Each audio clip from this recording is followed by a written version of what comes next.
आज इस वीडियो में हम डिस्कस करने वाले हैं इफ, दैट और वेदर। ये काफ़ी कन्फ्यूजन का विषय रहता है, कहाँ पे इफ यूज करें और कहाँ पे दैट करें और कहाँ पे वेदर करें। तो अगर मैं बताऊं दैट भी कंजंक्शन है, इफ भी कंजंक्शन है और वेदर भी कंजंक्शन है। यानी कंजंक्शन का काम क्या होता है? कंजंक्शन बड़ा वफादार टॉपिक होता है, यानी एक क्लोज को दूसरे क्लोज से जोड़ेगा। क्लोज मतलब सब्जेक्ट और वर्ब का कॉम्बिनेशन। अगर सब्जेक्ट है तो वर्ब भी होगी, अगर वर्ब है तो सब्जेक्ट भी होगा। अगर एक साइड में एक क्लोज में सब्जेक्ट वर्ब है तो जाहिर है उधर भी सब्जेक्ट या वर्ब लगानी पड़ेगी। ये तो है कंजंक्शन। अब सवाल ये है, जो कंजंक्शन दो क्लोज को जो जोड़ेगा, अब हमें कब पता लगेगा कि कब इफ लगेगा कब दैट लगेगा? अगर हम देखो, अगर स्टेटमेंट में श्योरिटी है, सर्टेनिटी है, श्योरिटी यानी वहां पे कोई भी डाउट नहीं है।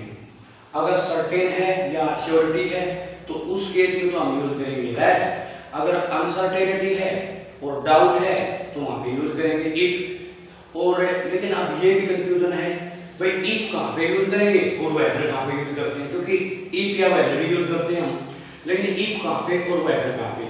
वही बात है, अगर अनसर्टेनिटी है, अनश्योरिटी है तो इफ, लेकिन हम वेदर भी यूज कर सकते हैं। लेकिन अगर आगे वाला पेयर में दिया गया है और वेदर और का कॉम्बिनेशन होता है, उस केस में हम इफ और नहीं यूज कर सकते, वेदर और ही यूज करेंगे। अगर मैं ये कहूं I don't know whether my his brother, I don't know whether my brother will come और नॉट, तो इसका मतलब वेदर और नॉट का कॉम्बिनेशन होता है, ना कि इफ और का। तो पहले इन सेंटेंसेस को देखते हैं। फर्स्ट क्या कहता है, Rakesh is sure. Rakesh is sure, तो इस क्लोज ने बता दिया कि श्योर है वो।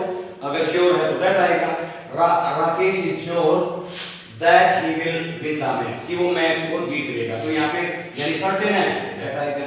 अब सेकंड देखिए, पूजा इज नॉट सर्टेन, पूजा को विश्वास नहीं है, इसका मतलब अनसर्टेन है, डाउट है।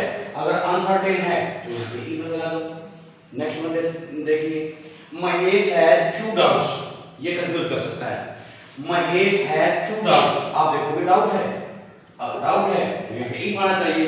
अब आपको ये भी तो देखना है, फ्यू तो नेगेटिव सेंस देता है, इसका मतलब ये है फ्यू डाउट्स का मतलब ये है डाउट है ही नहीं।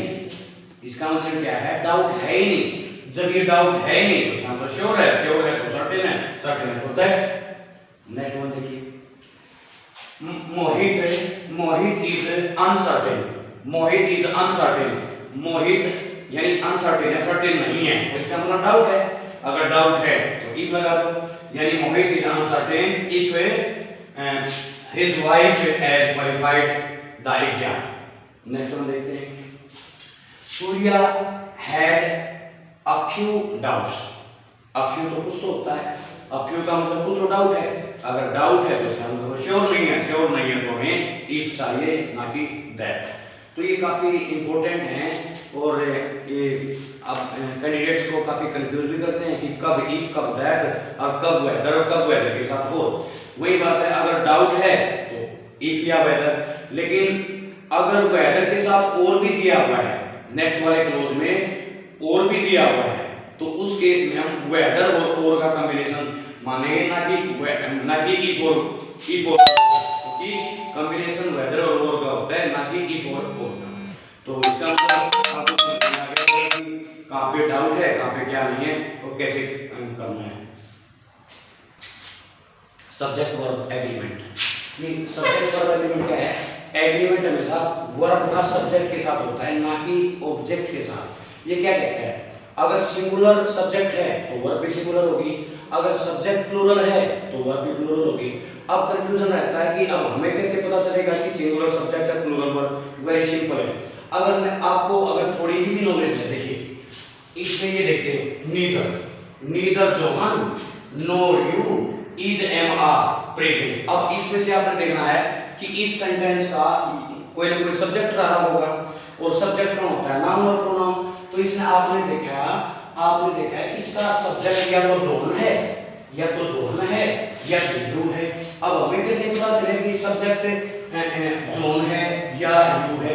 क्योंकि हमें जब भी कोई भी जो सेंटेंस है, जब भी कोई नोर के द्वारा, और के द्वारा, नॉट ओनली बट आल्सो इसके द्वारा जुड़ा होता है ना, उस केस में जो सब्जेक्ट होता है वो वर्ब के नियरेस्ट होता है। यानी वर्ब के नियरेस्ट देखो कौन है, तो वर्ब के नियरेस्ट तो यू है। यू क्या है, यानी प्लूरल बिहेव करता है, यू हमेशा प्लूरल बिहेव करता है। अगर ये प्लूरल है, सब्जेक्ट प्लूरल, तो वर्ब भी प्लूरल चाहिए। अब इसमें देखिए इज एम आर में से कौन सी प्लूरल, आर है, तो यहाँ पे आर बनेगा। अब सेकंड देखते हैं, the cost of all these articles has और हैव रीजन।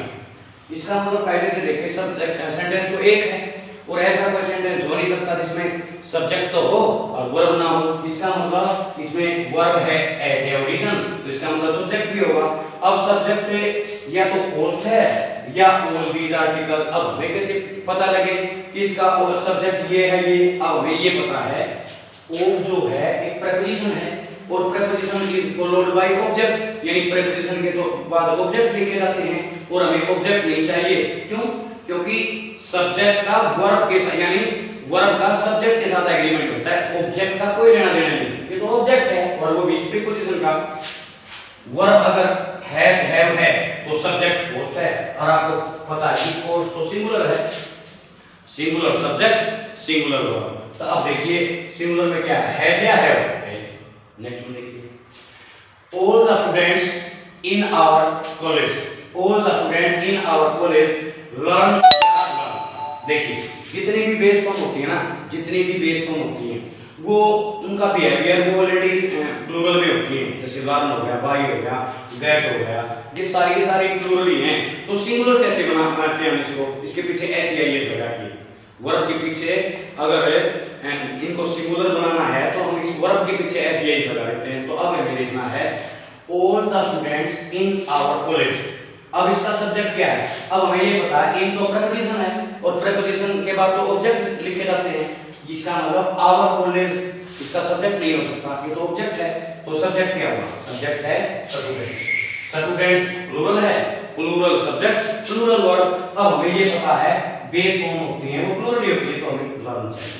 नेक्स्ट में देखते हैं, he is one of the greatest leaders that has और हैव एवर बीन। ये बड़ा इंपॉर्टेंट है, ये बड़ा इंपॉर्टेंट सेंटेंस है।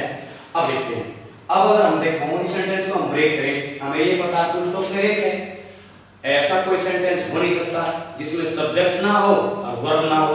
अब हम ये देखते हैं इसमें कितने सब्जेक्ट हैं और कितनी वर्ब हैं। जितने सब्जेक्ट होंगे उतनी वर्ब होंगी और जितनी वर्ब होंगी उतने सब्जेक्ट होंगे। अब अगर हम यहाँ देखें is am are goes verb, ये सारे के सारे जब अकेले यूज हो मेन वर्ब के लिए खुद मेन वर्ब बन जाते हैं। अगर ये खुद मेन वर्ब बन जाते हैं तो वो लिंकिंग वर्ब हो जाता है। तो इसका मतलब इस वर्ब का सब्जेक्ट हो गया ही, subject number 1, is verb number 1। And ओ हमें ये पता है ओ तो प्रीपोजिशन है, प्रीपोजिशन के बाद तो ऑब्जेक्ट लिखे जाते हैं और ऑब्जेक्ट का सब्जेक्ट से कोई, यानी ऑब्जेक्ट का वर्ब से कोई लेना देना नहीं होता। तो इसका मतलब इस वर्ब का सब्जेक्ट, इस वर्ब का सब्जेक्ट हो गया ही। और ये जो हैज, हैव या एवर रीड, इसका भी तो हमें सब्जेक्ट चाहिए, क्योंकि बगैर वर्ब बगैर सब्जेक्ट तो वर्ब नहीं हो सकती। तो इसका मतलब अब इस वर्ब का जो सब्जेक्ट है वो डिसाइड करेगा। ये जो दैट है ना, ये तो रिलेटिव प्रोनाउन है, ये तो रिलेटिव प्रोनाउन है और रिलेटिव प्रोनाउन की अपनी कोई औकात नहीं होती। इसकी औकात डिसाइड करता है ये एंटीसीडेंट। कौन करता है, ये एंटीसीडेंट। अगर ये प्लूरल है तो प्लूरल वर्ब, अगर सिंगुलर है तो सिंगुलर वर्ब। अब ये देखिए, he is one of the greatest leaders that has ever lived। तो इसका मतलब क्या है, इसका मतलब सब्जेक्ट, इस वर्ब का सब्जेक्ट है लीडर्स हुआ, क्योंकि इसकी तो औकात ही नहीं है, ये डिसाइड करेगा। इसको बोला जाता है एंटीसीडेंट। अगर ये एंटीसीडेंट प्लूरल है तो प्लूरल वर्ब, सिंगुलर होता है सिंगुलर वर्ब। अब मेरे को बता दो इन दोनों में हैज या हैव में से प्लूरल कौन सा है, हैव है, तो हमें हैव चाहिए। नेक्स्ट वन देखते हैं, many of the students has या have failed in the exam। Sentence एक है तो इसका मतलब इसमें एक सब्जेक्ट भी रहा होगा और वर्ब भी रही होगी। अगर हम कायदे से देखें वर्ब तो है फेल, तो इसका मतलब अगर ये पेड वर्ब है तो इसका कोई ना कोई सब्जेक्ट रहा होगा। अब सब्जेक्ट या तो द स्टूडेंट है या फिर मैनी है। अब हमें ये पता है वो प्रेपोजिशन है और प्रेपोजिशन के बाद तो ऑब्जेक्ट लिखे जाते हैं और ऑब्जेक्ट का वर्ब से कोई लेना देना नहीं, लेना देना सब्जेक्ट से। सब्जेक्ट मैनी प्लूरल है, प्लूरल सब्जेक्ट प्लूरल वर्ब। अब ये बता दो इनमें प्लूरल कौन सी है। नेक्स्ट देखिए, most of the students, most of the students waste या वेस्ट देयर टाइम। अब हमें देखना है कि ये जो सेंटेंस है इसमें वर्ब है या तो वेस्ट है या वेस्ट है। इसका कोई ना कोई सब्जेक्ट रहा होगा तो इसका सब्जेक्ट या तो द स्टूडेंट्स है या फिर मोस्ट है। अब हमें ये पता है द स्टूडेंट्स तो वो प्रेपोजिशन का ऑब्जेक्ट है और ऑब्जेक्ट का वर्ब से कोई लेना देना नहीं, लेना देना सब्जेक्ट का के साथ है। तो सब्जेक्ट इसमें मोस्ट है और मोस्ट एक ऐसा प्रोनाउन है, एक ऐसा प्रोनाउन है मोस्ट, इसके बाद है ना अगर ये अनकाउंटेबल के साथ भी आ सकता है और काउंटेबल के साथ। अगर ये अनकाउंटेबल के साथ आता, अगर ये अनकाउंटेबल के साथ आता तो सिंगुलर वर्ब लेता, अगर ये काउंटेबल के साथ आता प्लूरल लेगा। अब ये देखिए मेरे को ये बता दो, मोस्ट ऑफ द स्टूडेंट, जिधर स्टूडेंट का है और स्टूडेंट काउंटेबल होते हैं, अगर काउंटेबल होते हैं तो इसका मतलब प्लूरल वर्ब। प्लूरल वर्ब कौन सी, ये तो सिंगुलर है, इसका मतलब ये वेस्ट है। ये क्लियर हो गया। Subject verb agreement very important topic, very important topic.